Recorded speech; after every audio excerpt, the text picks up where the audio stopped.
Hello, everyone. I hope y'all can hear me. I just need to make sure that it's going into my live streams. I hope everybody is doing amazing. I see it's on Instagram. Let me just make sure it's on my Facebook group. How is everyone doing? I hope that you are doing well. Uh, I am your friend and expert leader in the field of changing lives. And if you see something, you see, what's wrong? I'm in the wrong week. Yes, I changed to Dr. Shiela Little, LMSW. I'm so excited about this because this was a journey, and I'm excited about where it's going to take me. So I'm just trying to wait to see if it's going to log into my Facebook group so that I can share it. I just want to say welcome to the Stopping Out Challenge Life Lessons with Dr. Shiela Little, licensed master of social work. Hey, listen, like, share, comment, join the Elevating Life group if you want to be a part of the conversations that will be happening in there. And yeah, make sure you submit your questions because I like to answer them. Today is going to go a little longer because I had some extra questions that I definitely want to address. And yeah, I'm excited. I'm excited about this week. I'm still trying to wait for us to connect in the group, but I'm excited about this week, not only because I became a doctor this week, but because we're talking about energy. If you guys know that uh, the life acronym is, love of self, interactions with others, focus, and energy, which I just say your energy is your emotions. Okay. Before I start, I do want to give a disclaimer, which is that, the content shared in this session is for information and educational purposes only. It is not intended to replace your professional advice, diagnose, or provide any treatment to you. Okay, so please consult with a qualified professional for specific guidance tailored to, those individual needs. All right. All right. It's still looking like it's loading in the group. All right. Okay. So let me ask you this question. Have you ever felt like completely drained, not just physically, but mentally and emotionally, even when you haven't done much? Really, that's because our energy isn't just about what we do. It's about like what we think, what we believe, and how we manage things, um, how we manage and allow things to flow in our life. All right. So I want to say that again.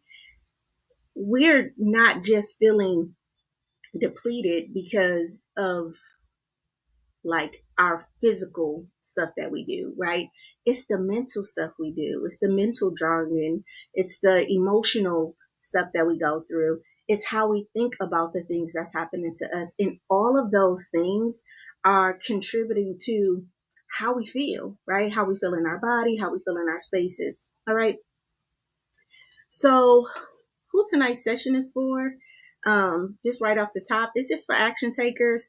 If you're ready to stop feeling drained, stuck, overwhelmed, and start taking control of your time, energy, and emotions, I mean, this session is for you. And it's a session, right? I don't know. It's something about me that really does like just teaching, right? Teaching, coaching, and really edifying, right? You and who you are, right? This is for growth seekers. So if you're committed to personal growth, even when it feels uncomfortable, down deep that you want or that more is waiting for you and you want that, this conversation is for you, right? Um, if you're ready, right? If you've done with the cycles of procrastination, burnout, self-doubt, right? This session is for you. And if you're craving clarity, right? Well, like the question is why? Like, why is these things happening to me? Then this is for you. All right. It popped up. Yay. All right. So who this session is not for, listen, it's not for excuse makers. It's not for, these are not quick fix sessions, right? These are things that take a while, right? So first we build our habits, and then our habits make us. So this is truly to help you. I'm sorry. This is truly to help you build the habits that you need to build so that you can ultimately experience the life that you desire and deserve. Okay. And then energy drainers. If you are attached to negativity, resistant to new perspectives, unwilling to challenge your own limiting beliefs, this space really probably is not for you. I mean, I would hope that it would be something that you would want, but it probably is not for you. All right. Okay, so I see something happened with my Facebook group. So let me just share. Give me a second. Just share this right on in the group. Yeah. One second. I apologize. One second. My apologies. All right. But why I apologize? Make sure y'all join that Project Life program where the goal for that is to truly turn theory into practice. Listen, what does that mean? We hear a lot of stuff, right? We hear a lot of stuff, but it's really about it's like playing basketball. It look easy to dunk until you try to dunk, right? It look easy to go back and forth up the court and dribble the ball through your legs until you really do it, right? So we're taking theory and we're really making it practical. I'm really trying to make it practical. Why? Because I want us all to win, right? I want us all to succeed, at least the people who really want to. All right.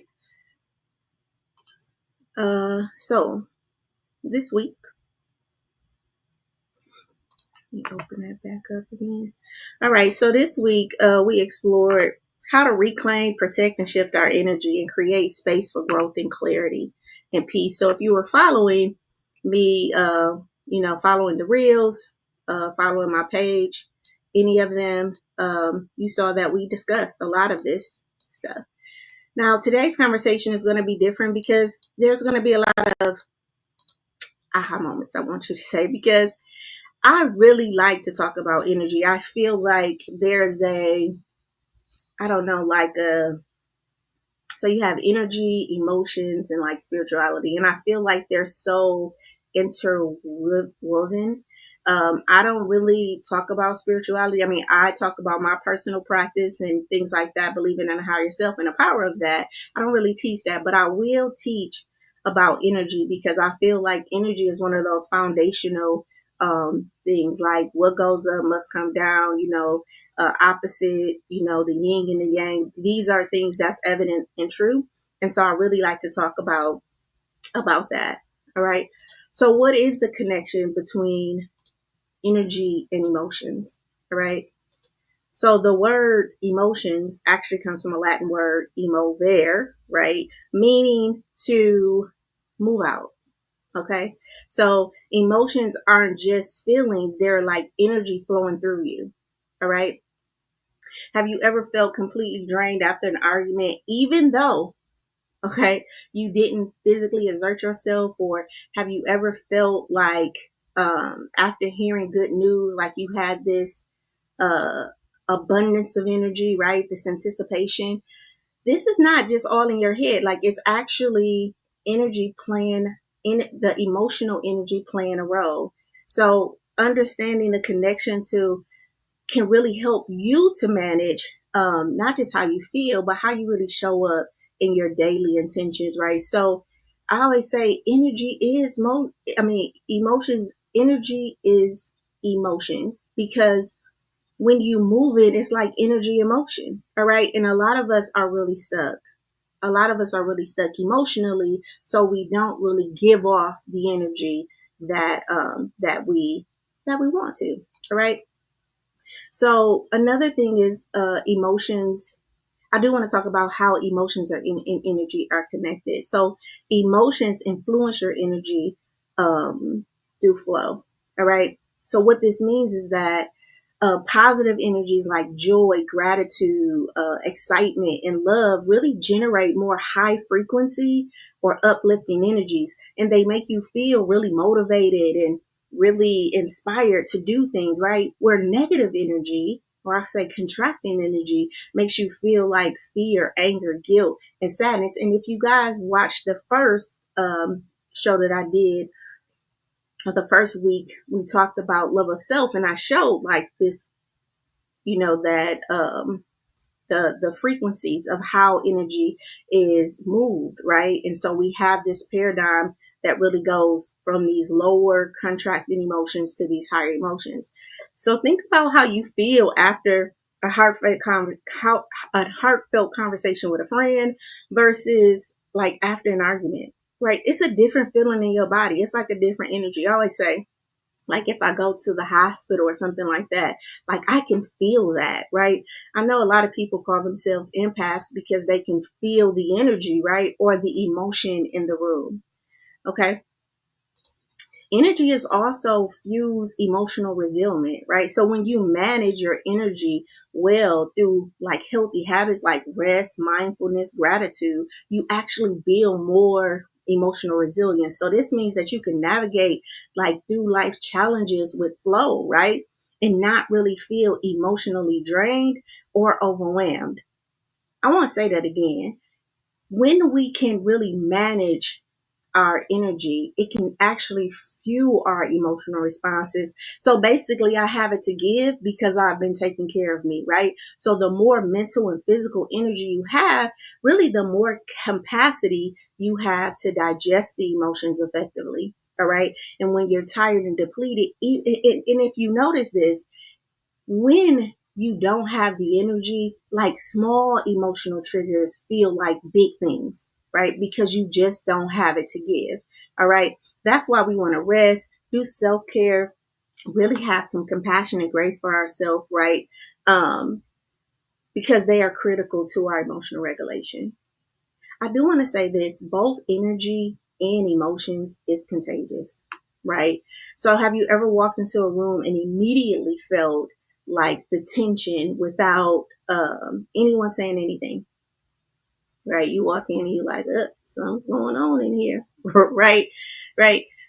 So this is emotional energy. The same is true for positive environments. Like you walk in a space and you just feel uplifted. The same with people that you engage with. Like, some people when you're around, it just feels like a pull off of you. And then some people you're around, you feel their energy and it's like you feel more motivated and inspired. So just like energy is transferred, emotions are contagious too. You're likely felt someone's positive energy and positive mood or been drained by somebody. So this emotion is transferred and it affects not just the individuals, but the environment itself. I'm always about environments because I think that environments is so important. Just the energy in the environment is just so important because it really does. Energy is never lost or stolen. It's only transferred. So when we have this energy in our space, we want to make sure that it's an expansive energy, like that it's a positive energy that I can move and I don't feel like I'm walking on eggshells or drained. Okay. There is a mind body connection between energy and emotion. So emotions don't just live in our mind, they actually manifest in our physical body. So, like stress, which is an emotional response, can trigger like physical reactions like fatigue and headaches or even tension. And on the flip side of that, calm and happy energies can make you feel more lighter and vibrant. A compliment, an affirmation, just someone saying something nice to you can truly just shift how you feel. All right. Your body speaks the language of emotions through the energy levels. So I just want you guys to start listening to what your body is saying. All right. So a simple analogy for this is like I want you to think about your energy as a battery and your emotions as an app running on the phone. Okay. So physical emotions are like an app that optimize performance. So they keep your battery strong and long lasting. And then negative emotions is like the apps that's running in the background. You're not really doing anything with them, but they're still draining you. I listen to ET a lot, and he had this one. Uh, he came out with an album, and he talked about energy, but he talked about it like in battery sizes, right? So he said some people only have like a double A battery, right? So they only have enough energy to charge like a remote control. All right. And then he said, and then some people are like the triple A battery or the D battery, right? They can like charge a whole like those big lights, light up a room. And he says some people are like the plugs, right? Like you can plug into them and they like can like power a whole house, right? And then he said, and then some people are like the grid, like they have so much energy, like they can power a whole street or a whole house. And I really want you to think about, what is my energy level? Like, and if our true purpose is to if our true purpose is to be of service, right? But we can't tolerate a lot emotionally or mentally, then am I a double A battery? Or am I like a triple A or a D? Like, where am I at in my energy? And how it's kind of like how you got too many things on your breaker, right? And it'll pop off, right? So how do I know what my energy capacity is? Because I'm triggered. I pop, right? And the reason why you want to know that is because we want to learn how to really, you know, um, expand our capacity. All right. So the key takeaway really is that your emotions and energy are in constant communication with one another. So managing one helps to regulate the other. That's why practicing things like mindfulness, gratitude, and rest is just so powerful. They don't just shift our mindsets, right? They recharge our emotions in an energetic way and our energetic well-being.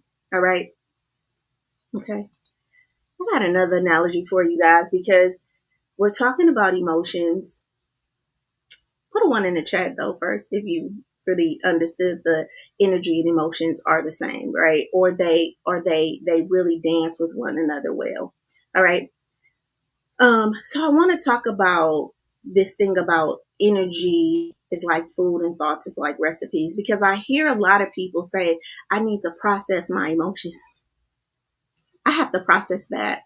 I have to process how I feel about that. And I meditate a lot and, I'm constantly journaling. And it just came up in my spirit one day, like that we do not process our emotions. And I think that's why so many of us are stuck, because we think that we can process our emotions. All right. So I want you to think about your emotions like it's food. All right. So imagine in your mind that you're in the kitchen and that's everything you've experienced. So your emotions and thoughts. Okay. It's part of what you're consuming in that kitchen. All right. So emotions is like the food you eat. Okay. So they need to be digested, right? And absorbed. If you don't process or digest them properly, it can cause emotional indigestion, leaving you feeling heavy, right? Overwhelmed and stuck. Have you ever ate too much food and it just don't digest right and it just don't sit right in your stomach, right? Whereas thoughts, they're more like recipes. Hear me. They're more like recipes you follow. So they determine how you prepare the food and interpret the emotional ingredients you've been given. So some recipes create nourishing meals like healthy mindsets, while others lead to emotional junk food like limiting beliefs and things like that. So if we think about emotions being the food we eat, right, and we think about recipes or thoughts being the recipes or the recipes that I cook or the instructions that I'm using that's going to cook this meal for me, then I think that we can start really working on more digesting our emotions and then processing our thoughts. So what process do I need to take on so that I can digest that? All right. So let's break that down a little bit more. All right. So breaking down how emotions are digested. So experiencing emotion is like taking your first bite of your food, right? The emotions are the reactions to the situations, the thoughts or or the memories. So you feel them like you taste food for the first time. Sometimes the food is sweet, right? And sometimes it's bitter. right? So have you ever received like criticism or felt embarrassed or something like that, right? That is that feeling, right? That's like the taste. All right. Now,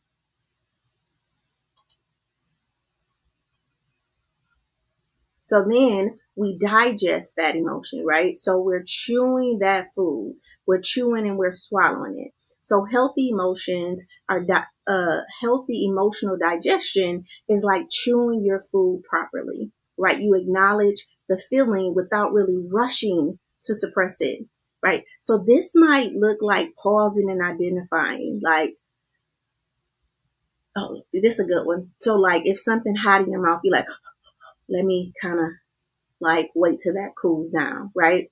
I feel embarrassed because something didn't go well, right? So you're acknowledging this food and you're tasting it as it comes into your mouth. I love my friends because I call them food connoisseurs. Like they can taste every seasoning in a food, right? Like they put paprika in this. I'm like, I didn't even think paprika had a flavor, right? Or they put too much garlic in this. Like their palate is so intelligent that it can just taste different things. You want to be like that about your emotions. Like when that emotion come in and you take it or you chew it, then you want to kind of know like, oh, that's embarrassment, that's shame, that's anger. Like I'm feeling a little angry, I'm feeling a little frustrated, I'm feeling love, right? I'm feeling a joy, I'm feeling happy, right? So you want that first acknowledgement to happen, because if you skip that step, it's like swallowing the food whole, right? If you skip what did that make me feel, then that emotion gets stuck, which eventually will lead to like emotional indigestion. And that's when we get like anxiety and mood swings and burnout, because we're not really paying attention to how it tasted going in or how it felt. How did it feel when that person said that to me? Did I go right to a thought or did I recognize my feeling? All right. After the first thing was experience the emotion, like the first bite. Now we're chewing on it, right? So we're kind of getting a taste of what that feeling is. And then we're absorbing, right? So we're going to absorb it. This is like when the food comes into us. So after acknowledging emotions, you can extract the lessons now. So what is this emotion trying to teach me? Like, is this emotion coming up because I need to pause? Is this coming up because I need to take a different action? Is this coming up so I can engage, right?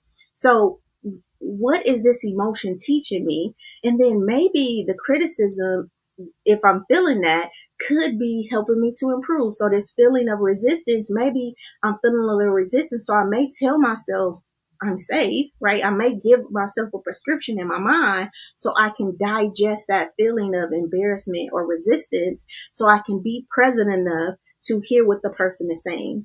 All right.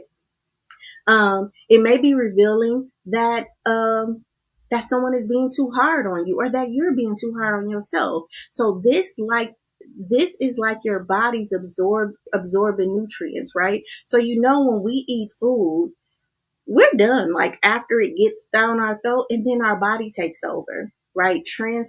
Transforming that food into what? Nutrients, so it can become waste. But if we're not aware of how it tastes or what emotion is coming in, when it gets in our body, it can get stuck because we just forgot all about like labeling it. Like, oh, that's a little hot, that's a little spicy. That feels good. That feels good in my mouth, right? We if we're not taking on and really acknowledging these emotions as they're coming into us and allowing them to digest and do what the body do. The body is going to take the emotion and do what it needs to do. And then we breathe. And then at the end, what happens? Right? We release what's not needed, right? Emotional elimination, right? So just like the body eliminates waste after digestion, you need to let go of emotions that no longer serve you. But here's the thing. If you just swallowing it whole and you're not acknowledging it, it's kind of like stuck in your throat. And this is a good analogy, because if you ever notice when you went to talk or express yourself and you feel like this knot in your throat or you feel this pressure in your heart, those are emotions that want to digest.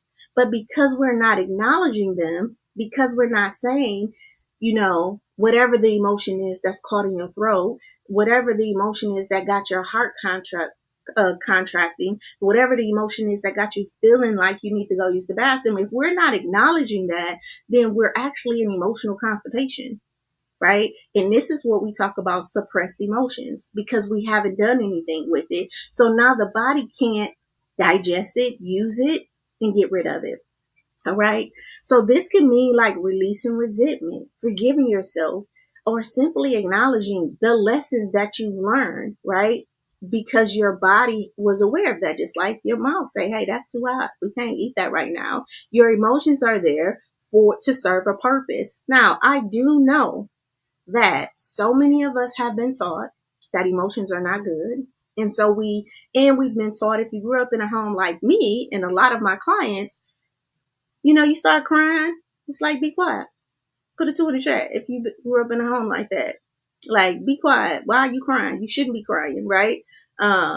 You went to, talk about something that was very important and probably got ignored, right? And so we're not vulnerable anymore to that emotion. And what we did is we bypass the emotional part, we bypass the digestion, and then we go right to how our thoughts process. All right. So this is the recipes. And I really want you guys to see the difference between emotions being something we digest and thoughts being a process, more like a recipe. All right. So the trigger is really like choosing a recipe. So a situation triggers a thought, right? So I ate something hot and then my mind said, oh, that's hot. Put that down. Don't eat that right now. So my mind now is telling me what to do with this emotion. Okay. This is like deciding what meal you're going to prepare. So, or what you're going to eat, or what you're not going to eat, or how we're going to do with this. And a lot of us, this is where we get stuck because we get triggered. An emotion comes up like anger or whatever. Our mind has programmed us, don't eat that. Let me say this. This is how it's coming up in my spirit. If you never ate caviar, right? If you never ate caviar, and you like, I ain't gonna eat that. Your mind is like, we don't eat that food, right? So you're not even trying to get your palate, which is your tongue, to even taste any kind of new foods, right? Just like we're not allowing us to experience any other emotions, right? So if I start to date somebody and I start falling in love or I start liking them, right? I may get a recipe in my mind, which is a thought process that says run, or is they playing, or don't do that. And what happens to that emotion is it doesn't really fully digest. It just gets stored somewhere in my body. And now I start thinking my way out of this situation. Like, oh, I hope he ain't on that BS. Right. Right. So then we instantly move from a digestion to a process. Right. What do I need to do? Another thing I want you to know about processes is there's a thought loop, right? So your brain follows a recipe based on your mindset. So if the recipe is flawed, like negative thinking patterns, this will lead to emotional distress. So if I have some limiting beliefs, like I'm not good enough, or you can't trust people. I'm gonna use that one. You can't trust anybody. That is my belief, right? And I go and I meet a friend, right? And I get that feeling of connection, right? So I start to feel like airy and light and safe. That's going to trigger a recipe. What do I do with this emotion?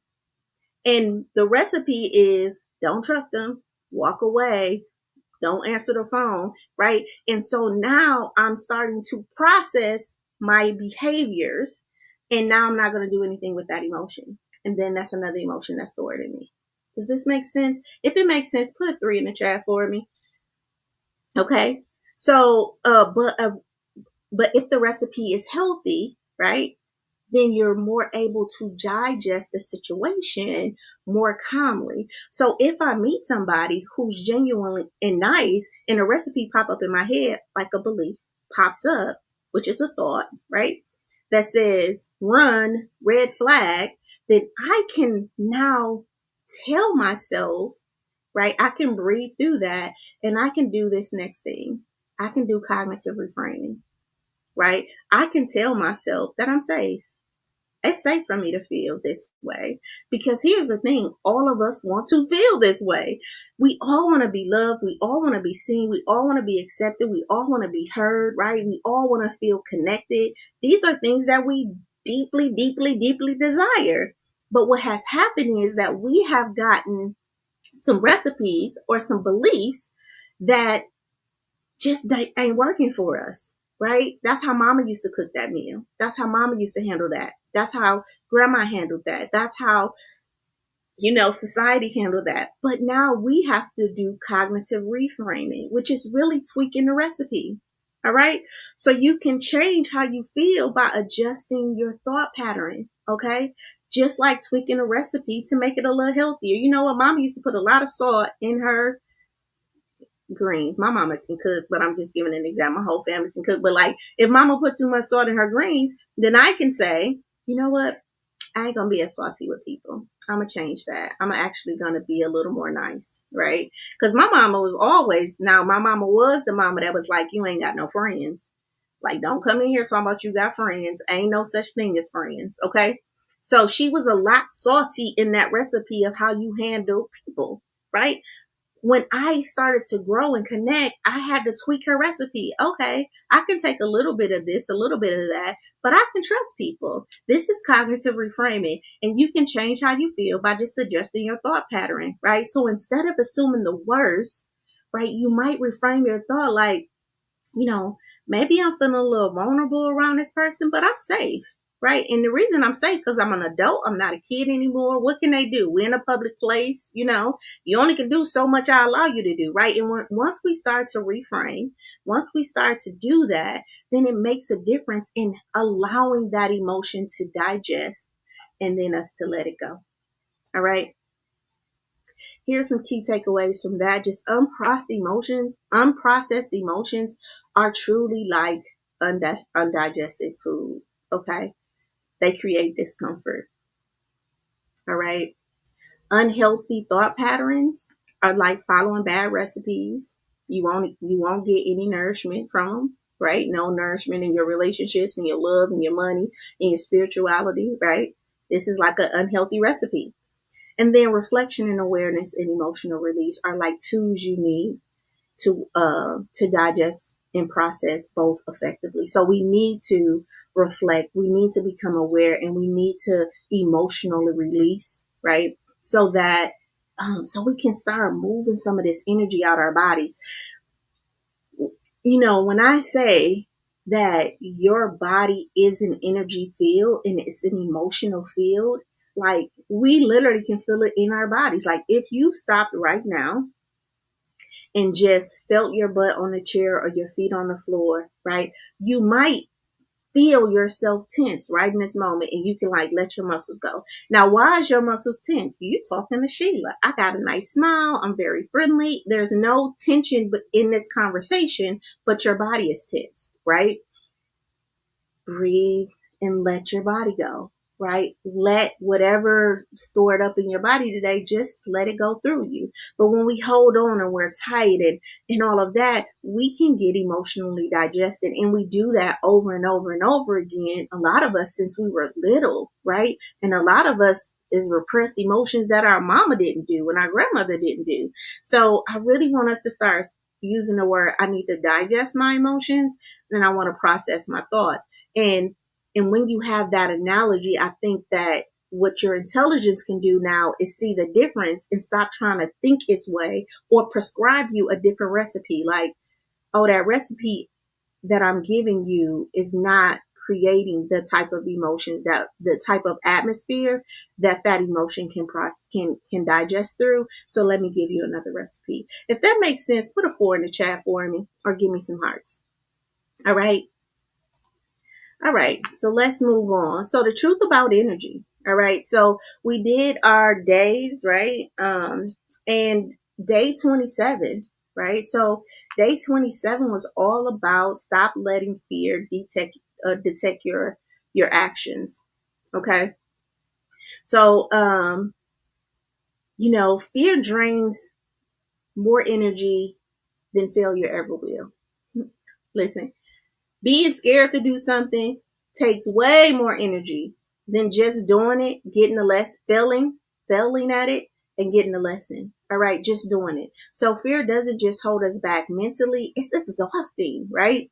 It keeps us in a cycle of overthinking and self-doubt. And the key is to really just start taking small, courageous actions that really build our confidence over time. All right.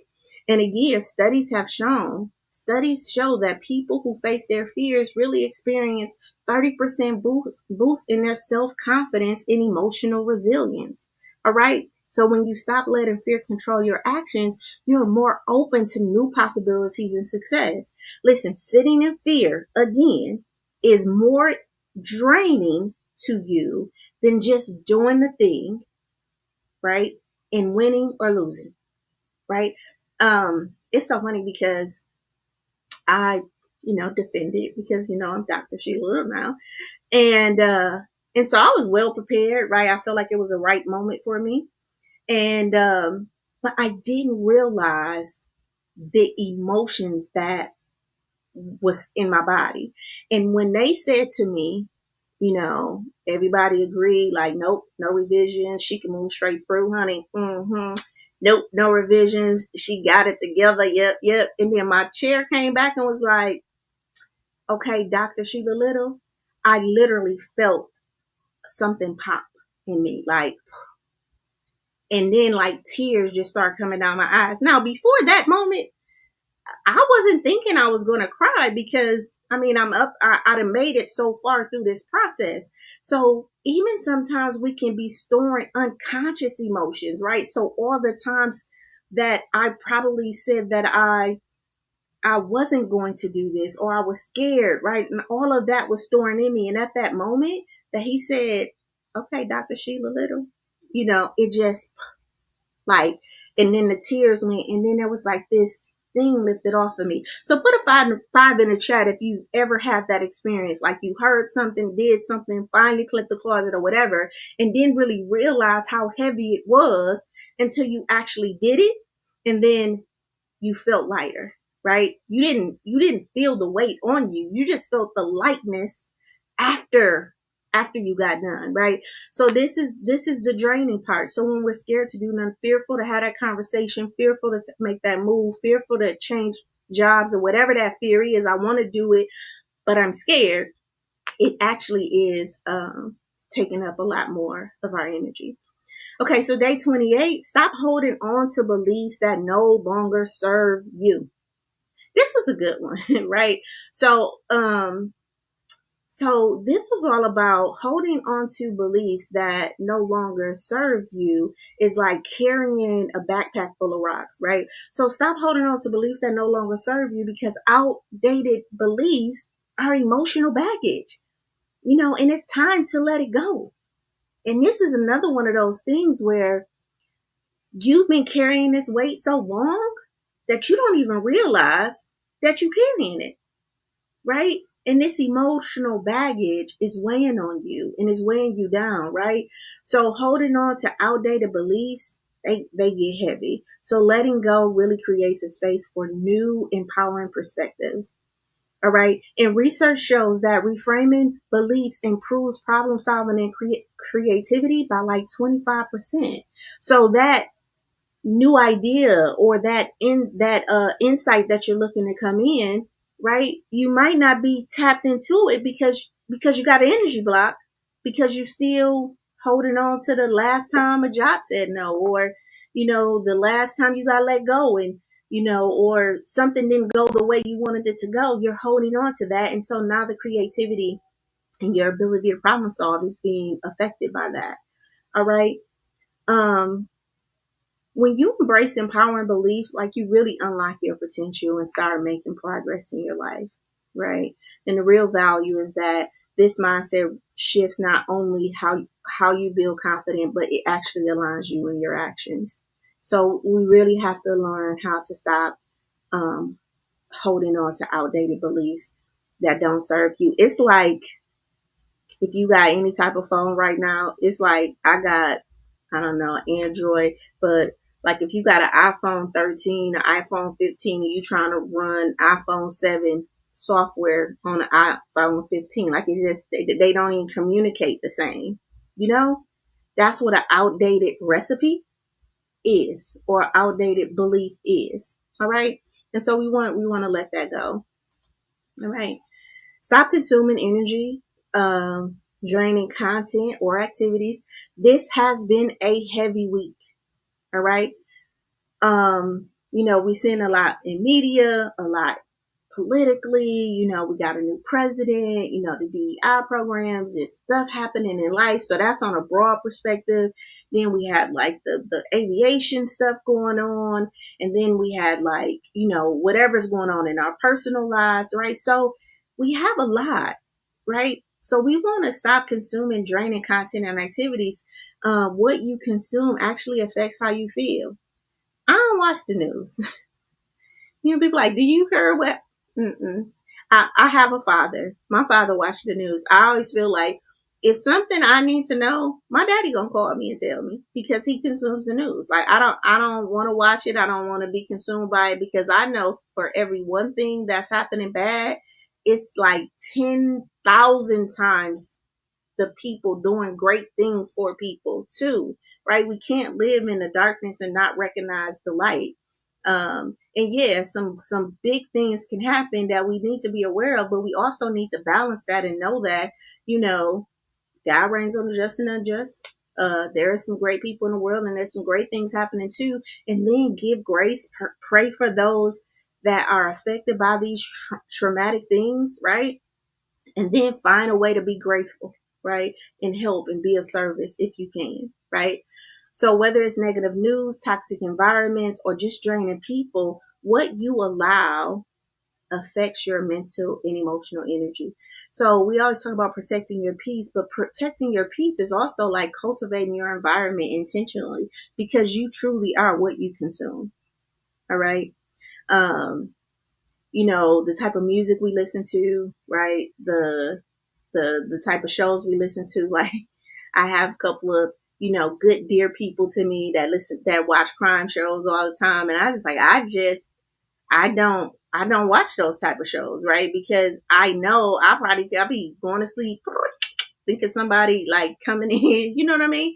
So for me, I know I am what I consume. So I want to really change the recipe in my mind. I want to really become a person that believes that everything is working for my good and that people are good. And so I have to intentionally consume those type of relationships. All right. And then studies have shown that reduced exposure to negative media improves your mood and productivity by like 30%. So just cutting your phone off, just like not watching. I ain't saying it's not a time for that, but like I know in my house when my grandma, like the news stayed on all day, over and over and over again, looped. Okay. And then day 30, put a 5 in the chat if you felt me on that one. Um, Day 30, really stop underestimating the power of gratitude shift, right? Or the power of gratitude to shift your energy. So gratitude, isn't just like this buzzword. It's actually a mindset shift that really elevates your energy. Like when you start to find something to be grateful for, this gratitude shifts your energy instantly. So gratitude isn't just for the good days. It's actually a tool to shift your mindset when you're feeling heavy, right? It helps you to focus on what works instead of like what's missing, right? Because both exist. Listen, I could tell myself that I'm gonna have an amazing day, and I'm so grateful that I'm gonna have an amazing day. Or I can tell myself I'm gonna have an awful day when I get up in the morning. I got those two choices, right? When I go to sleep, I can say I had an amazing day, or I can say I had an awful day. I guarantee both of those exist. If I searched hard enough, I can find something to be grateful for. If it's the lady who left her cart out today that had the quarter in it, so I didn't have to put a quarter in the cart at Aldi's, right? I'm grateful for that, right? Because I didn't have to use my quarter. If it's the guy, when I go through the car wash, sometimes they be trying not to do my tires, but he said, move to the side, let me do your tires, right? So I could be grateful for that. And what I'm doing is I'm giving my mind another recipe, a different recipe, a different focus, because where your energy goes, your attention goes, your energy flows. All right. And then we're going to support that with statistics. Research shows that practicing gratitude just increases our happiness by like 25% and it reduces stress. So just, I know it sounds woo woo, but if we really want to change, we really just have to start training ourselves on like what happened good. What are 5 things today that I can say were good? I got my taste buds. I could see my kids healthy. Like it can be simple things. They don't have to be these big grand things. All right. And then day 30, right? That was the day I became a doctor. Okay. All right, day 31. Stop ignoring your need for rest and recharge. Okay. Rest isn't a luxury, it's actually a necessity. And I know that we have really bought into this hustle mentality where, we don't need that much sleep, but your body is actually doing things when you sleep that you cannot do when you're awake. Okay. So, and you can't pour from an empty cup. So rest is productive, right? So rest isn't a reward you earn after burnout. It's not a non-negotiable part of maintaining your well-being. You just can't operate at your best self if you're running empty. So we want to stop ignoring the need to rest and recharge. Take a break, unplug. And here's the thing: the first time you do that, it's going to be uncomfortable, right? Especially if you're used to going and going. Again, your recipe, your belief in your mind is that you're going to go and go and go and go, right? But then now you got to tweak that recipe. You got to tweak that belief system. Like, I'm a rest today. And that's going to feel a little awkward to you, right? Well, do, what am I do? I don't feel like I'm resting. I'm just wasting time. And that comment itself is only trying to get you back to the thing you're used to doing, which is going. And so we just have to train ourselves that rest is okay. It is actually my form of recharge. All right. Okay.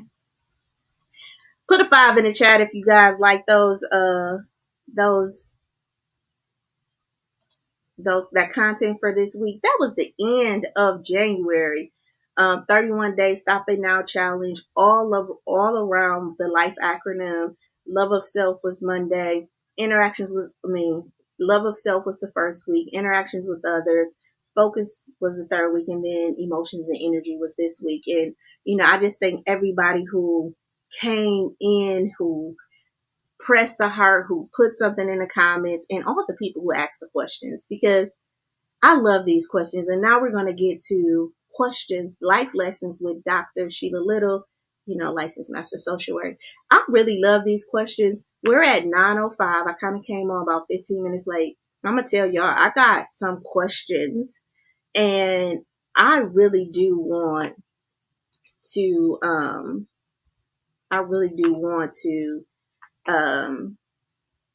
to go through these questions, because I don't think that these questions are just like these individuals asking these questions. I actually think that these questions are questions that people really have. I mean, like a lot of people they have. All right.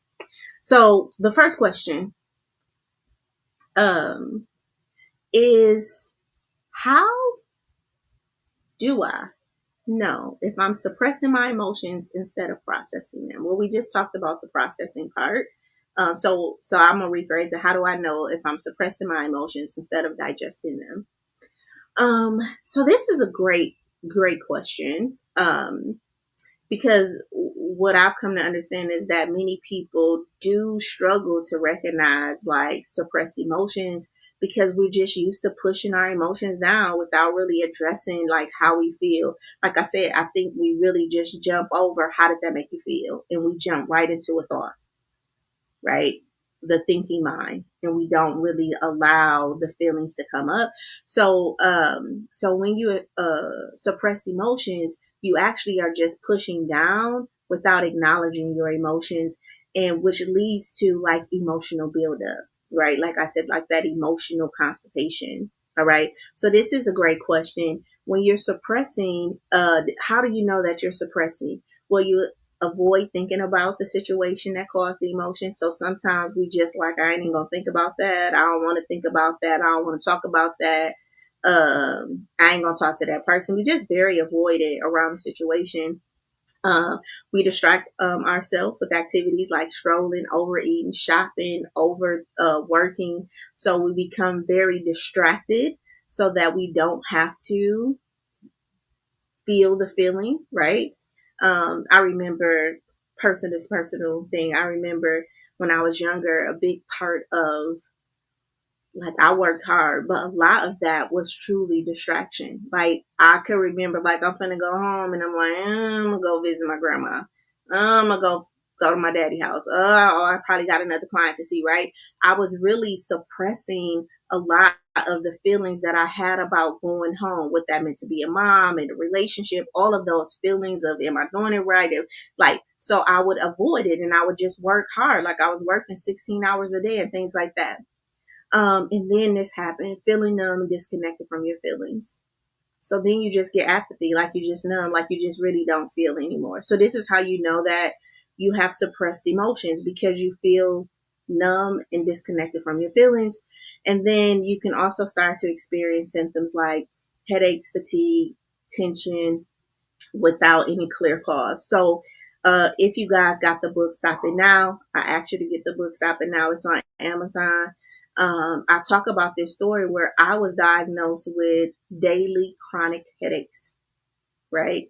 Which meant that I literally couldn't, daily chronic migraine headaches. So I literally couldn't get out the bed. Like when I put my feet on the floor, it felt like my head was just banging. So I told you I had been suppressing. I really hadn't been. Had been overworking. Um, I was avoiding a lot of things, a lot of conversations that probably needed to happen, and then all of a sudden, like a headache came, and then that headache just got worse, and it got worse, and it got so worse that they was like putting prongs and stuff on my head, and I just had to ask myself in that moment, like, is this what we want? Right? We being in all me and my 750 billion cells and yeah, and I started to digest those emotions and what digestion looks like. And not just me, a lot of my clients, I have to walk through them and let them know it's safe. You know, I'm a safe person. This is a safe space. Let's start talking about this. Let's start exploring this. Um, so acknowledge how you feel without judgment. That was big, right? So we just want to acknowledge how I feel. I don't have to judge it as right or wrong or stupid or smart or, hey, I feel sad. I feel down. I feel like I'm behind the ball. I feel stuck. I feel depressed. I feel anxious. I feel without having to add a recipe to it. We just want to acknowledge the feeling, right? Like we took that bite of food. How did it taste? What is that? Let's chew on that. All right. Allow yourself to sit with that emotion, right? Even when it's uncomfortable. And I think this is where we start to talk about getting into therapy, right? Because your therapist will give you space for all of the thoughts to come up, right? But also give you permission to stay. Like, okay, we can sit with that. It's okay, right? The tears are falling, right? And so we need sometimes a person to hold that space for us when we don't know how to hold that space for ourselves. And then reflect on why you feel this way and what this emotion is really trying to tell you. Again, I just say emotions, hey, they're just trying to communicate to us just like your taste buds are trying to communicate. The food is salty, it's sweet, it's hot, it's cold. The texture of the food is hard, it's right. You got all of that in your mouth as a mechanism. Your body has that too. Some feelings feel prickly, some feelings feel sweet, some feelings feel spicy, right? So why am I feeling like this? And try to find words for it. Or you can just use metaphors. Okay. So how do you know if you're suppressing an emotion instead of processing them? Where you're avoiding, you're distracting yourself with activities. You may feel some type of numbness, a disconnect, and then you probably are experiencing some type of physical symptoms. All right. And if you want to know what to do about it, like I would just say, do an emotional check-in with yourself. Just pause. You can do it right now. Just pause. Close your eyes for about 10 seconds. Take a deep breath. I want everybody to do it that's watching right now. Just take a deep breath and then ask ourselves, like, what am I feeling? Listen, whatever that first thing comes up, we're not going to judge it. Just, what am I feeling? Right? And, or you can breathe. Ask yourself what you're feeling. Breathe. Release, right? And this will help you shift from like suppression to awareness, because I know now my mind has told me what I feel. And again, if it's sad, if it's anxious, if it's tired, if it's whatever, we're going to trust that for what it is. We're not going to do any investigation. We just like, okay, I'm feeling that, right? And this is why I created Project Life too, which is open, so that you can, come on and come into a group, a community, and with daily intentions, right? Just daily talking about things so we don't have to suppress that. All right. Question 2. What can I do when an emotion feels too overwhelmed to handle? I get this a lot, right? What can I do? When an emotion feels too overwhelming to handle, right? This is a good question, because I do think that when I work with kids, we call them big emotions, right? You have big emotions. And so emotions feel overwhelming, and we can't like stop that. That's something we can't stop. I do want you to think about your emotions like a wave, right? So if you ever been to a beach, you have like little waves that come in on the shore and come out. Then you have like big waves that come in and crash, right? We can't stop the wave, right? You can't stop the big waves or the small waves from coming in. But what we can do is learn how to ride that wave, right? Learn how to surf so that we don't get like engulfed by the wave, right? And how we want to do that is, all about breathing. So we want to definitely slow down. So when you start to feel this big emotion, and we can label it, it's just a big emotion for me, right? It's kind of like we talked about the digesting earlier, right? Digesting emotions. And good evening, Dale. We talked about the emotions this morning, right? I mean, not this morning, but early in the show, where I talked about not chewing it up. And then you ever not chewed something and it go down your throat and you like, give me some water. It's about to cut my esophagus, right? So this big emotion, we have to breathe, right? We have to breathe. We have to regulate the nervous system and really tell, like, I'm safe. So I like to do box breathing, which is, up for, like you drawing a box, 4, breathe out for 4, breathe down for 4, breathe over for 4. So we're going to pause and breathe. What that does is just get us present in a moment. Ground yourself. This is another thing that you can do. What are 5 things that I see right now? 4 things that I hear right now? 3 things that I see right now? 2 things that I can smell, and 1 thing that I can taste. And this really just brings you back to the present moment, and it's taking you away from that big emotion. So at this point, this is the recipe. I'm feeling this big emotion. I can't digest it right now. What recipe am I going to use? Right? I'm going to breathe. Right? So that emotion can, like, I'm taking my attention off of it. Because if I stay there, the recipe that's in my mind is like anxiety, like I'm scared, I'm worried. So we're going to switch the recipe.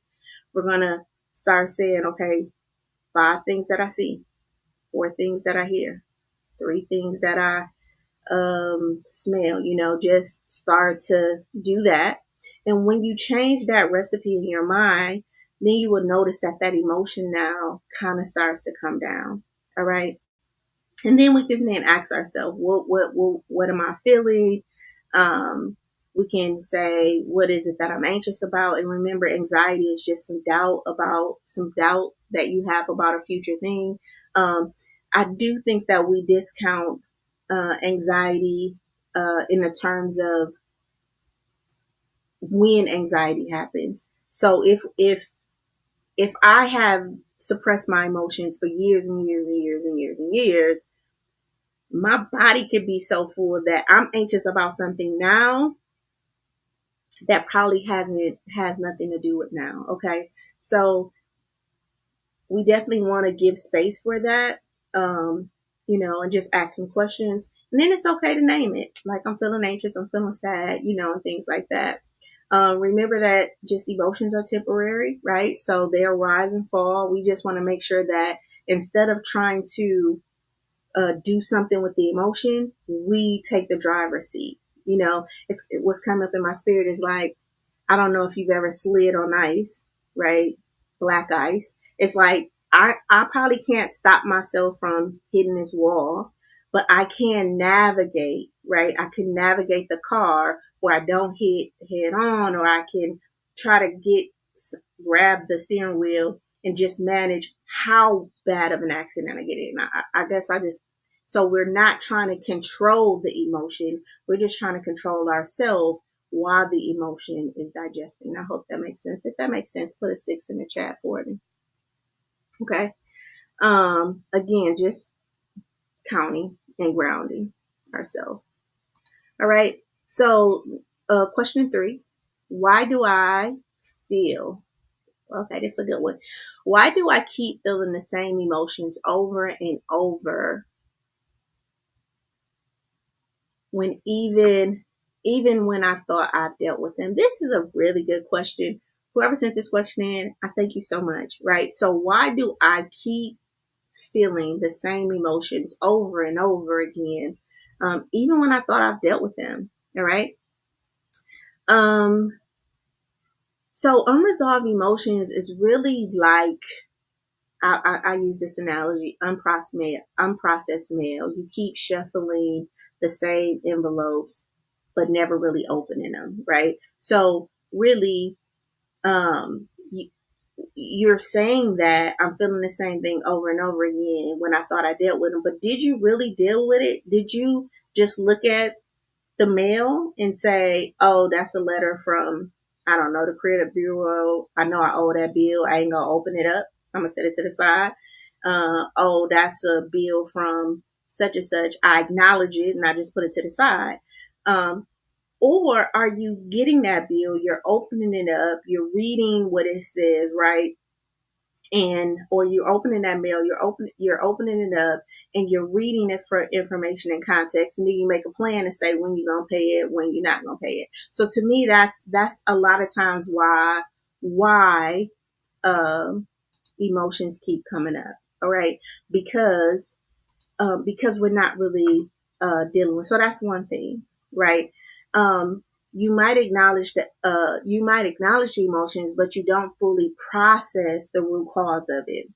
That's what that means. Like, I'm looking at it, I acknowledge I got this bill, but I haven't put a plan in place to really address it, pay it, do anything. I'm just going to either throw it away. All right. So this happens because emotions are like lessons, right? So if we don't process them or digest them, they keep resurfacing, right? And often trigger, they often are triggered by similar situations. Okay. So it's not about you failing. It's really that there's still some unresolved issues here. I'm going to give you an example of what this looks like. So I had a client who had some issues with her mom. All right. And she felt like her mom was bossy. She felt like her mom was, just not present in her life. Okay. And she really felt like she had dealt with that because she had forgiven her mom. But then what she realized is when she met people that was similar to her mom, she felt that feeling, right? It was like they would trigger her. Like, And she would say stuff like, man, you just like my mama, or you act just like my mama, right? So that was an unresolved issue. So although she felt like she got past it because she was able to forgive her mom, she didn't really deal with how it affected her. Okay. And so we had to walk through, how did that affect how you showed up, even though you forgave your mom and all of that, but you still have some emotions to process because now they're being projected onto other people and you're being triggered. All right. Um, so I would just say, ask yourself, about that feeling. Is it something that's really happening over and over again, or is it an unresolved issue from the past? So, or do you truly feel this emotion, or is it like a narrative, right? Is it so? How can I say that? So a lot of times I think that we feel triggered emotionally, and it's not really an emotion. It triggered a thought that triggered a familiar emotion. So, and again, back to that recipe, now you have a thought in your mind, and that thought is the pattern that you're experiencing over and over again that's giving you this emotion. All right. And I would just say, really have you ask yourself, and this is a true question, have you really resolved that? Have you really resolved that issue? Have you really gotten to the root of it? And then, of course, um, healing is a process.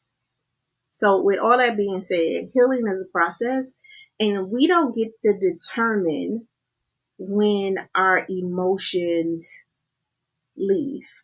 All right. It's similar to like if your house is on fire and there's like smoke in your clothes, and like you haven't picked that shirt up in like 3 years or 2 years or whatever, and you still smell that smoke on it, or you still smell the perfume you had on, right? It hasn't aired itself out yet.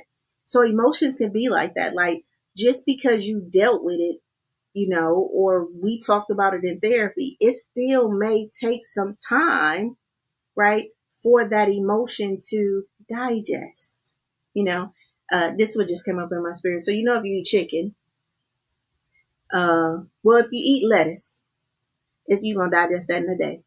Any type of food that you eat, like apples, oranges, grapes. But if you eat chicken, it may take a day, right? 2 days. But if you eat steak, right, it's going to take up to a week for the steak to really digest, right? So these are like situations in our life, right? So some situations we can process and digest really fast. Like it's just like, oh, that doesn't bother me. But some situations is like steak. Like it's going to take a minute for this to digest, right? And that's okay. So in that, we give ourselves grace. We let it come up. We don't judge it. We don't try to see why. It's just, oh, I know why it's coming up. I have addressed it. It's just dissipating. It's just digesting, right? And so we give ourselves grace for that. Okay. I hope that helped. If that helped anybody on here, put a 6 in the chat for me. All right, moving on to the next question. What's the best way to release emotions when I've been holding on to them for years? Right, this is kind of similar. So, what is the best way to release emotions when I've been holding on to them for years? This is a good question, right? So, releasing a held emotion is really not about forgetting or anything like that. Okay. So releasing long held emotions in the body isn't about forgetting. Uh, they are part of like our story, right? But we can change. What we can do is we can change how much power we give it. All right. So what's the best way to release emotions that I've been holding on to for years is take the power away. What does that mean, Sheila? Dr. Sheila. What does that mean, Dr. Sheila? What that means is that, how somebody can tell you something. This is how you know if it's like really affecting you. Somebody can tell you something or do something, and it's like you back in that moment, like you mad, you angry, it's like that situation just took you right back. to that space that you have decided you didn't want to go to or be, right? So it still has some power. All right. So if we want to release that emotion that we have been holding on to for years, then one, we got to take the power away. So we got to tell ourselves a recipe in our head, right? That is going to help to navigate the emotion, how we digest the emotion. All right. Or that can take something, how do I want to say this? So that can take something that I'm eating and I can chew it to small enough pieces for me to swallow it. All right. And a lot of times, we're just not doing that. We're just not taking like the situation and we're not breaking it down, changing its form. Right. And for every emotion, there is an opposite emotion. Right. So if this is something that is really heartbreaking, right? I just can't believe, she lied to me. Like she didn't have a reason to lie, right?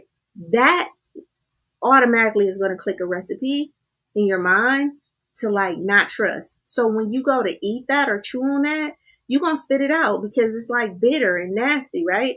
But if you say, okay, I'm going to be honest. I don't know why she lied, but what did I learn about her? What did I learn about myself? Now that's more edible for me. Now that's a different emotion, right? And so sometimes letting go of the emotion is letting go of the story that the emotion is tied to and being able to stop that story. And if you guys know, I have the stop it now framework. We got to stop the story because the story now is stopping you from being able to digest the emotion and take the lesson. All right. So, yeah, we want to, and how do we change that? We want to acknowledge, right? So we want to name like whatever this emotion is that I'm feeling, if it's anger, if it's sadness, if it's, if it's depression, right? I want to feel that. I'm going to feel it. I'm not going to avoid it or suppress it. I'm going to feel the anger, right? And then, allow yourself to just sit in it, right? Without judgment and then reframe the story. I'm going to feel that emotion first. I'm going to feel that hurt. I'm going to feel that disappointment. But then I'm going to reframe it because I need to digest this. In the way that it's coming up is not allowing me to digest it. So what did this experience teach me? How can it shape how I show up tomorrow? How can I handle friendships after this, right? Everything is either a lesson or a blessing. And then we're going to try to let go and release it. This could be done in different ways. And you'll hear me if you follow me on Sundays after this. This whole let go and release. I know we find it difficult because we give ourselves meaning to what releasing means, right? So if I say that that's okay and I release that, or if I release that, then that means that what they did was okay. And that is not what releasing is doing. What releasing is doing is similar to what your body does. It is getting rid of the waste, right? It is getting rid of it. It has taken what you needed. You have taken your lesson and now you can get rid of it. And let me say this.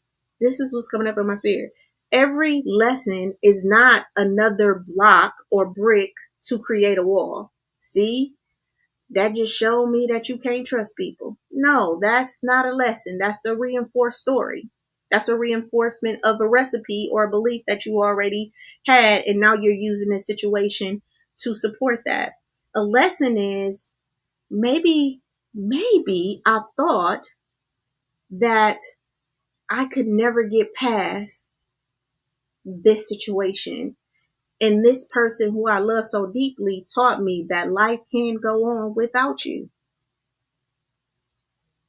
And I can be great without you. Right? So a lesson is all about empowering me in the future. A lesson is not about division or dividing or building walls or anything like that. Okay. And we talk about that in Project Life. All right. So this whole releasing, it could be symbolic, like writing a letter, right, to yourself. It could be a lot of people write stuff down and burn it up, right?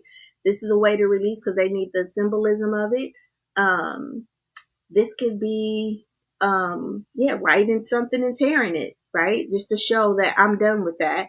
And then again, allowing our emotions to process. I mean, allowing our emotions to digest, and we don't get time to say how long it's going to digest. And I think that's why we try to go into processing our emotions, because we don't want to feel that. We want that to be over.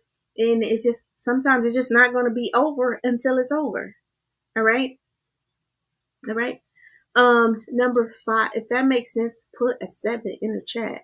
All right. Number 5, can ignoring my emotions affect my mental health or my physical health? Can ignoring my emotions affect my physical health? This is a compounded question. So the simple answer is like yes, right? But we know that a lot of things affect our physical health, right? Like the lack of activity and things like that. But yes, absolutely, emotions are not just mental; they live in our body, right? And when we ignore our emotions, our bodies, it shares that stress. Like I gave my own story where I had the migraine headaches. I work with people who have digestion problems because, heart problems, yeah, like a whole lot of psychosomatic disorders that can come from it. But I just don't want you to feel like that's the only thing that's contributing to your physical health, but it is an element of your physical health, right? And when we carry emotions that are undigested, your body is carrying that as well. So you are not just, this is not just an emotion, like it's literally your body is carrying that feeling, you know. And again, like I said, sometimes we don't even know the weight that we're carrying until we actually release it out our bodies. Um, I did, something came up in my spirit about the best way to release emotions. Um, Emotions, feeling, dealing with something over and over again, and then this one too, and then this last one. How do I stop negative thoughts from coming up in my mind? I do want to say too, meditation is like, in mindfulness is such a great part of the digestion process. I'm gonna stop this right fast. Meditation and mindful practice is such a great part of digesting our emotions. All right. Why is that? Because when I'm sitting there and I hear the recipes in my mind, like I'm hearing all these thoughts come up and all of that, and I'm not responding to it. Like I'm not um trying to run away from it. I'm just listening, and I do this thing where I like pop them, like, okay, heard that, but I don't judge it. And then all of a sudden, like, you scan your body, you do a body scan where you like start to scan, like take a deep breath, scan your eyes, your nose, your mouth. It's kind of like a beam just going straight through your body. And then, like, you just get relaxed. And when you get relaxed, now the emotions like can start to process, start to digest, and you will hear the thoughts, but we don't respond to it. We just go back to the breath. I'm just going to breathe. And you do that 20 minutes. You can start off with 5 minutes a day, 5 minutes, 10 minutes, 20 minutes a day. You put that into practice. That's the easiest. I'm going to say easiest, but that's a great way to accelerate the process of digesting our emotions. Just mindful, just meditating every day. Every night you go to sleep, becoming mindful, like scanning your body, really feeling your body, the tension and stuff in your body. Yeah, and if you want more information about that, that's going to be a part of the Project Life platform as well. All right, so number 6 is our last question. How do I stop replaying the same negative thoughts in my head, especially at night. This is big. Put an 8 in the chat if you if you have dealt with this, right? I'm trying to lay down, and the only thing I just keep hearing these thoughts. They're in my mind over and over and over again, and I just don't know how to quiet my mind down. It just seems like it's racing. All right. Um. Yeah. This is one of those things that even people who come to me to see me, this is one of their things, right? So I just want to say that you can't always control, your thoughts, right? But you can control what happens, all right? Our thoughts, I always say, like, your thoughts are like, a lot of them is just not yours. If they're just not your thoughts. They're the thoughts you've heard from social media, the thoughts that you've heard from your parents, your peers at work, and all of that. And now, in some way, they're in your orbit, right? And so, one of the things I do, I told you I like pop my thoughts. But if it's like a negative thought, and this is the most um, simplest way I can say, the first thing we have to do is be compassionate with ourselves, learn self compassion, and learn how to not judge. Not saying that it's like even in that, it's like not even a right or wrong thing, but like, I can hear these and I don't have to judge them, right? Like, oh, I'm a bad person because I'm hearing these bad thoughts, or um, like, I'm this, because we don't have to make meaning of it, right? But what we can do is just recognize, like, I'm having some negative thoughts right now. All right. Um, we can ask for evidence. Like, is this 100% true? Okay. Is it true what I'm thinking? Is it, is it true? I'm gonna tell this, and then we can shift to a neutral or positive position, right? Neutral is just where I'm just here. So I'm gonna say this, and again, I'm just gonna be very transparent. So there are times where my inner critic is a beast, right?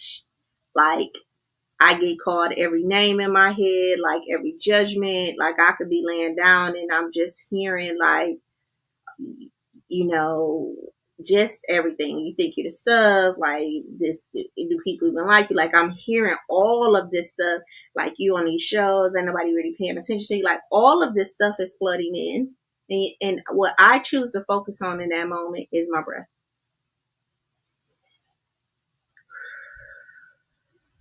right? I'm just going to breathe. Right? And it's not a good, again, feeling, right? So it's not like I'm feeling grateful or anything at that time. I'm really just like allowing all of that. Just imagine like people screaming at you, and I'm allowing those screams to happen. And I'm just going to stay focused on my breath. And one day it had got so bad that I like opened my eyes and I was like, God, you really gonna let them talk to me like this, right? So it happens, right? It happens to us. And then there's nights where, you know, no noise happens, right? But in these nights where, you know, you keep having these negative thoughts in your head, if you haven't, went and got, saw a therapist and got like a diagnosis, I would recommend that. But if this is just something that's happening because you overloaded your day or something, I would say breathe. you know um, is it true? Is this true? What's the evidence of it? And just, shift to a neutral posture, right? And just breathe and focus on your breath. And this is really what we call cognitive, reframing, just telling ourselves something different. I am a good person. I am a beautiful person. I am amazing. So for every negative comment, you can come back with a positive one. All right. Okay.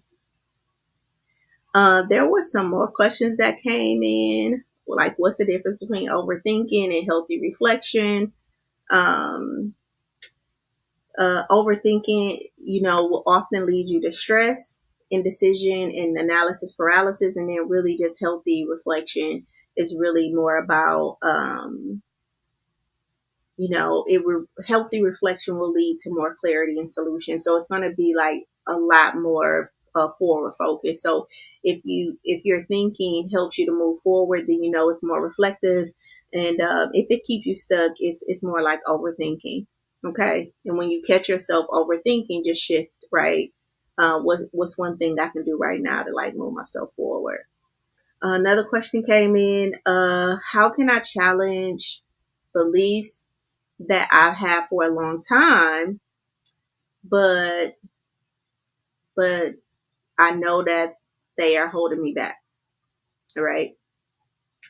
Um, so how can I challenge beliefs that I've had for a long time, but I know that they're holding me back?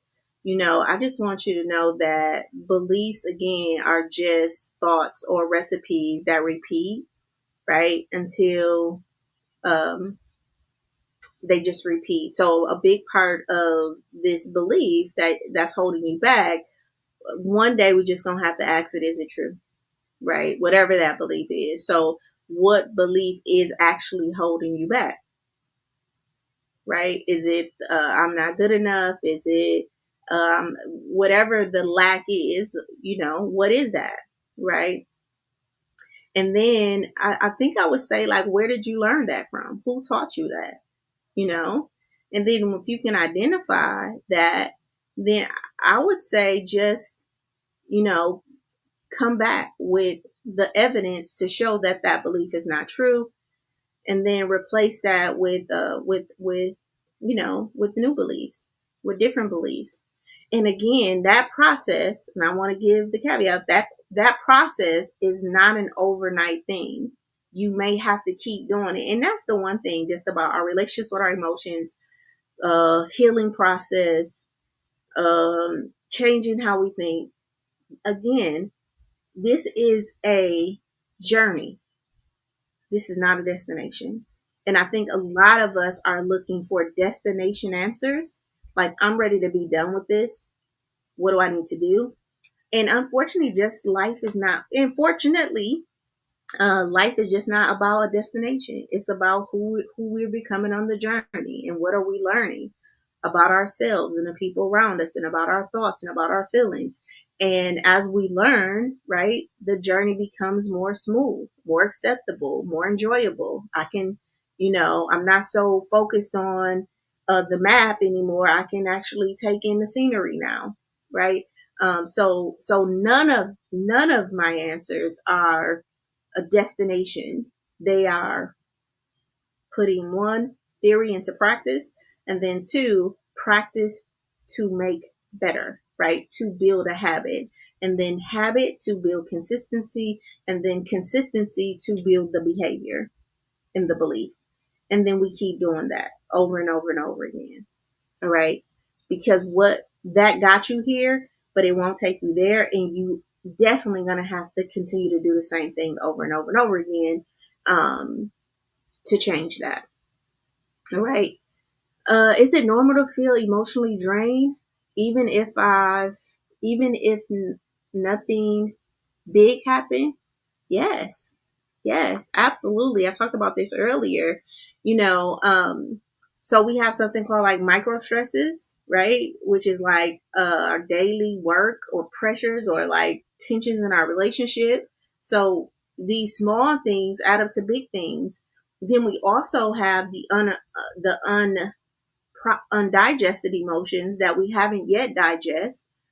And then we have the mental stuff that we have to get through. So I think that a lot of times we can feel like being drained is equated to doing something big, but sometimes you can just be drained because it's like sometimes you can just be drained because so much is on. Okay, these little small things. All right, these micro stressors, just the things we do daily. Like I was talking about earlier, the app. Like, you got so many things open that's running your battery down in the background, right? And we need to go in and close those. And those could be unforgiveness. That could be, just some very contracted emotions or negative emotions, right? And we need to do something about that to digest, right? Digest that emotion. Um, How do I stop letting fear control my decisions? I would just say acknowledge the fear without judgment and give yourself some compassion. And then if you're looking for an action, just really, you know, what's the first thing I can do that's not as fearful? You know, I think that sometimes, we want to jump all the way into the pool versus just putting our foot in. So how can I stop letting fear control my decisions? We talked about this earlier, how fear can rob us. So sometimes it's just not these big actions. Sometimes it's just do it. Just do a small thing. Maybe not the whole big thing, but make the call or, write the report or just do something small. Okay. Um, this is how do I know if a belief is holding me back?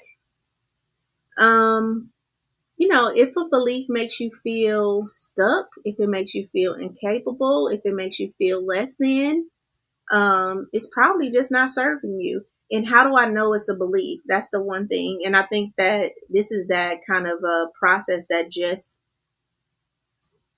this is one of those things that we're just not aware of, our beliefs. And I want you to think about your beliefs as the filter in which you experience life. So if I believe that you can't trust people, then my conversation is going to be about why you can't trust people. And I told you can't trust people. So beliefs is like this very deep ingrained, you know, thought process, and it's how we experience life. And yeah, but if it makes you feel small or stuck or like you're not enough or incapable, right? This is how you know it's a limitation, because you are beautifully and wonderfully made, and you can do all things through Christ who strengthens you. So yeah, if you have a belief that's contradicted anything in that way, then it may be a limited belief. All right. And know that the brain has the capacity to do anything you train it to do. I can learn a second language right now if I really wanted to. If I was focused and I was with the right teacher, right? I could learn a second language. I could learn how to play an instrument and all of those things if I'm willing to do the work. Now, will I become an expert, proficient in it? Probably. And you can too, right? But yeah, so our brain has the capacity to learn what it needs to learn. But when we tell ourselves that I don't want to learn that, then your brain ain't gonna learn it. All right, or we have limiting beliefs around it. What's the sign that something is draining my energy? Something or someone. Um, yeah, you feel it, right? You may feel exhausted. You may feel anxious. Um, you may feel like you don't have the clarity to really communicate how you want to communicate or say what you got to say. It's likely that you're probably, feeling some drain. Hmm. Yes, Miss Rosa. Words are powerful. So change what you say to yourself. Absolutely. Absolutely. Um, how can gratitude help when life feels overwhelming? Again, just gratitude it's not that overwhelming thing isn't happening. It's like that overwhelming thing is happening in my right hand. This is my right, but your left. Um, I'm gonna focus on what I have on my left. So it's really I'm just shifting my focus from that thing. It's kind of like uh, some things just have to go through what they go through. And if you pay attention to it, then that's more doing a disservice to you. So you want to focus on gratitude so that you can trigger an emotion in you that's digestible, that really sets you up emotionally for expanding, right? For positivity. So it's not saying that thing doesn't exist. We're not saying that that's not hurtful. We're not discounting this overwhelming thing at all. We're just saying, hey, let's focus on something different, right? Just to give you a breather, just to, take your mind off of it for a minute. What's three things right now that are going well? And I think that in our mind, we think that if I'm focusing on three things that's going well, then in some way I'm not fully acknowledging this painful thing. But that painful thing can be there because we can live in the end, A and D, right? We don't have to live in a but.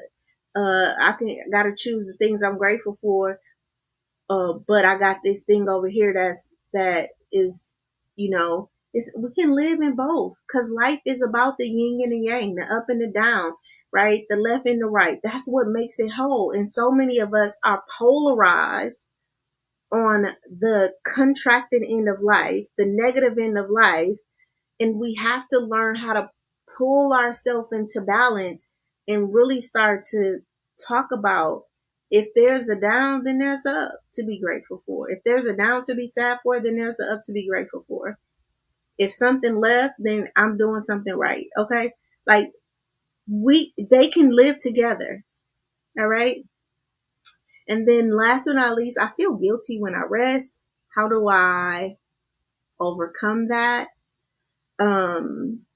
Just remind yourself that rest is a part of your self-care.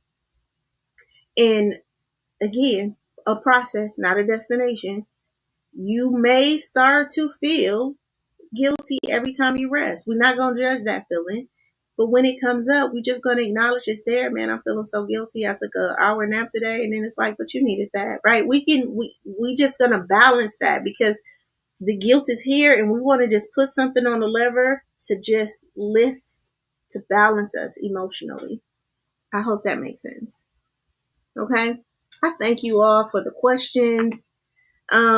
And then doing Project Life, right? So Project Life is really a project that really focuses on your love of self, your interactions with others, your focusing your energy. So before I wrap up, I just want you just to imagine. Okay. Imagine waking up every day just feeling clear, right? Energized, intentional, and in control, right? Just not surviving, but really thriving because you have created the habits, the mindset, and the environment that's all working for you, right? This was a goal of mine to be in an environment. Even if I can't control my environment, I control how I can respond to my environment, right?